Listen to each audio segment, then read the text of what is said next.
माननीय प्रधानमंत्री नरेंद्र मोदी एलओपी राहुल गांधी क्या सपने में आने लगे हैं क्या? देखिए, आपने बहुत बढ़िया भाई। अभी तक तो माननीय राहुल गांधी जी नेता प्रतिपक्ष जो है लड़कियों के सपने में आते थे। माननीय मोदी जी, मैं आपसे पूछना चाहता हूं, क्या सच में आपको राहुल जी सपने में दिखाई देते हैं? सच बोलिएगा, झूठ मत बोलिएगा देशवासियों के सामने। आज तक तो आप, लेकिन आप वैसे नहीं हैं। राहुल गांधी से तो इस देश की नहीं, दुनिया की तमाम बैचलर लड़कियां उनको उनके सपने में आते हैं। अब ये मत कहिएगा कि आपको उनसे कुछ हो गया। अच्छा, ये बात नहीं है। अच्छा, क्या बात है मोदी जी? थोड़ा बता दीजिए, क्या बात है? बताइए ना, पूरा देश जानना चाहता है। अरे बताइए, शर्माइए नहीं। अच्छा, मोदी जी, आपको राहुल जी से डर लगने लगा है? डरिए नहीं, आपके सत्ता का अंत होने जा रहा है, क्योंकि बिहार में नीतीश कुमार ने माननीय लालू प्रसाद जी से हाथ मिला लिया है। होली का गिफ्ट भी भेजा है अपनी बड़ी भाभी राबड़ी देवी के लिए। उधर चंद्रबाबू नायडू भी तैयार है, उधर एकनाथ शिंदे महाराष्ट्र में तैयार है। तो दरअसल क्या है, सत्ता तो आपसे जानी ही जानी है। जो मेरठ में आपकी बौखलाहट थी, भारत मंडपम में जो यूथ कांग्रेस के लड़कों ने प्रदर्शन किया है, अभिव्यक्ति की आजादी पे आप प्रश्न चिन्ह नहीं लगा सकते। हरियाणा में पग पग पर कांग्रेसियों के लिए पहरा बैठा दिए। मोदी जी, आपने वो कहावत चरितार्थ कर दी है कि बोया पेड़ बबूल का तो आम कहां से हो। भाजपाई नेताओं की औलादें, भाजपा नेता, आरएसएस, बजरंग दल, अब विश्व हिंदू परिषद को ये ताप दिखाई देगी। देश का युवा अब अपने आपे पे आने वाला है, आपकी सत्ता को उखाड़ के फेंक देगा। आपका ठिकाना होगा तिहाड़ जेल, और आपकी कैबिनेट के 99% मंत्री जाएंगे तिहाड़ जेल। ये राजनाथ सिंह भी जाएंगे। क्यों? अभी एक बसपा के विधायक के वहां ईडी सीबीआई की रेड पड़ी, तो एक दिनेश सिंह है, मंत्री हैं योगी सरकार में। योगी जी विदेश गए हुए हैं, तो अगर योगी जी होते तो शायद रेड ना पड़ती, ईडी सीबीआई इनकम टैक्स की। लेकिन रेड पड़ चुकी है, और दिनेश सिंह के समधी भी लगते हैं। अब ठाकुर के वहां रेड पड़ी है, और ठाकुर को दर्द न हो उत्तर प्रदेश के, तो ये बड़ी अचरज की बात होगी, अजूबा होगा। तो मैं आपको दावे के साथ कह सकता हूं कि माननीय मोदी जी, आपने जो खेती और जो परिपाटी शुरू की है, उसकी जो है भरपाई बीजेपी के अमित शाह या राजनाथ सिंह की औलादें भी नहीं भर पाएंगी। और जितने रंगा के घूम रहे हैं ना, ईडी सीबीआई का खौफ इनके वहां भी पहुंचेगा।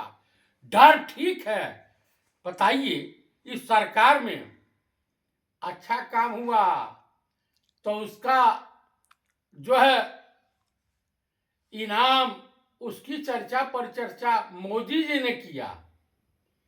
और सवाल पूछना है तो नेता प्रतिपक्ष से पूछे, गोदी मीडिया, अंजना और मोदी वगैरह जितनी गोदी मीडिया, भाड़ मीडिया है।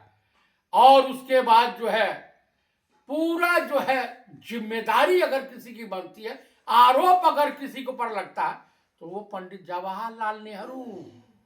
अरे खसबे का खेला चल रहा है। अरे संघियों, ये मोहन भागवत तो इसके पूर्वज, इसका ब्लड चेक कर लीजिए, यहूदियों से कन्वर्टेड है ये। क्योंकि पूना से सतारा तक 99% नहीं 95% ब्राह्मण ऐसे पाए जाते हैं जो कन्वर्टेड हिंदू है, कन्वर्टेड ब्राह्मण।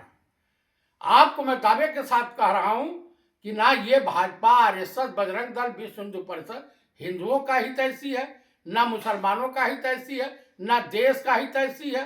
ये सिर्फ ये धर्म की आड़ में छुप करके इस देश का शोषण करने वाले खटमल हैं, चिल्लर हैं, ये जो हैं खून चुसवा गिरोह हैं, जोंक हैं, ये सब हिंदुस्तान के माथे पर लगी हुई।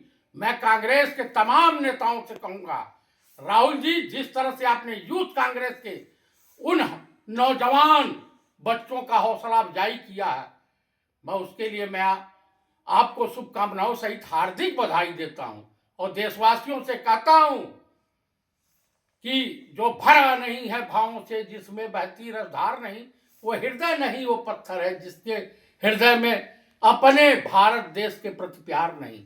मोदी जी इजराइल किस लिए जाते हैं? नंगा कह रहे थे।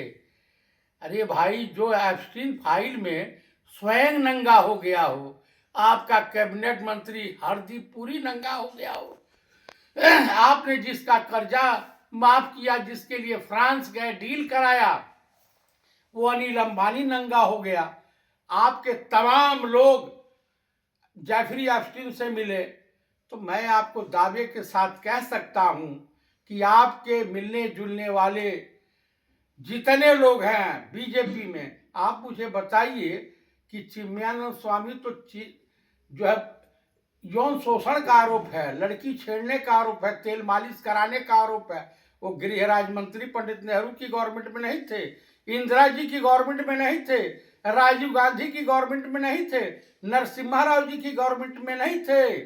चिन्मयानंद स्वामी अटल जी की गवर्नमेंट में गृह राज्य मंत्री थे। तो आपके वहां अगर देशवासियों बलात्कारी ढूंढना, व्यभिचारी ढूंढना हो, दुराचारी ढूंढना हो, अपराधी ढूंढना हो, तो ये सब पता चल जाता है। अभी कह रहे हैं कि ये साजिश का पता चला है। यूथ कांग्रेस के राष्ट्रीय अध्यक्ष उदय भानु चिब ये साजिश करता, माननीय प्रधानमंत्री और गृह मंत्री और रक्षा मंत्री ठाकुरों के नाम पर कलंक राजनाथ सिंह, मैं आपकी सरकार से एक सवाल पूछना चाहता हूं और देशवासियों से पूछना चाहता हूं, समाज से, हिंदू समाज से भी पूछना चाहता हूं कि आप बता दीजिए, पुलवामा की साजिश का पता चला कि साजिश किसने की? पहलगांव के साजिश का पता चला, और उरी, पठानकोट और दिल्ली बम ब्लास्ट के साजिश का पता चला, गोधरा के साजिश का पता चला, जस्टिस लोया की हत्या के साजिश का पता चला, हिरण पांड्या की हत्या के साजिश का पता चला, सोहराब के हत्या का जो है पता चला? नहीं चलेगा। हाँ, सरकार चेंज होगी तो किसने साजिश रची, कौन कौन इन लोग इन्वॉल्व थे, किसको किसको इसमें फायदा हुआ था, ये पोल पट्टी खुलेगी। तमाम ब्यूरोक्रेट भी नपेंगे, रिटायर होने के बाद भी जेल जाएंगे, और तमाम भाजपाई, आरएसएस, अब विश्व हिंदू परिषद, हिंदू महासभा और बजरंग दल के नेता भी जेल जाएंगे।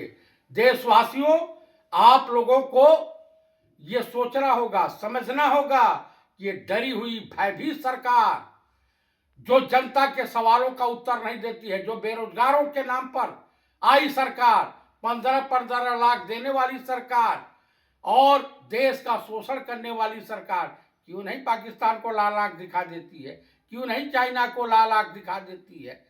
क्यों भयभीत है डोनाल्ड ट्रंप से? क्या कारण है, क्या रीजन है? क्या सीढ़ी उड़ी कोई है क्या, जो सुब्रमण्य स्वामी कहते हैं?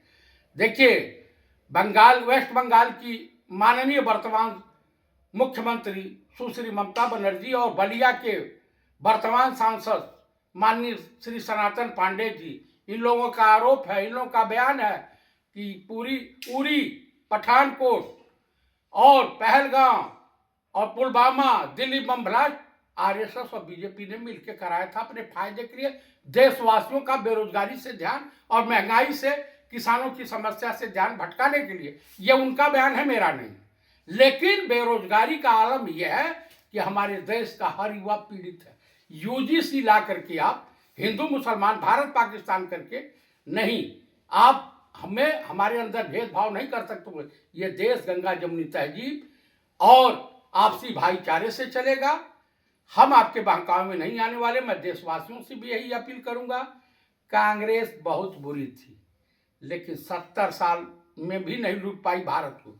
लेकिन ये बड़े अच्छे थे, राष्ट्रभक्त, देशभक्त, फर्जीवाड़ा करके इस देश को 11 साल में आज पेट में ही बच्चा होगा कर्जदार बना दिया, देश को लूट लिया नरेंद्र मोदी की सरकार ने। इसी के साथ मैं देशवासियों आपसे अनुरोध करूंगा, इस चैनल को अधिक से अधिक मात्रा में सब्सक्राइब करें, लाइक करें, कमेंट करें और इसे पसंद करें और इसे शेयर करें अपने मित्रों के पास। जय हिंद, जय भारत।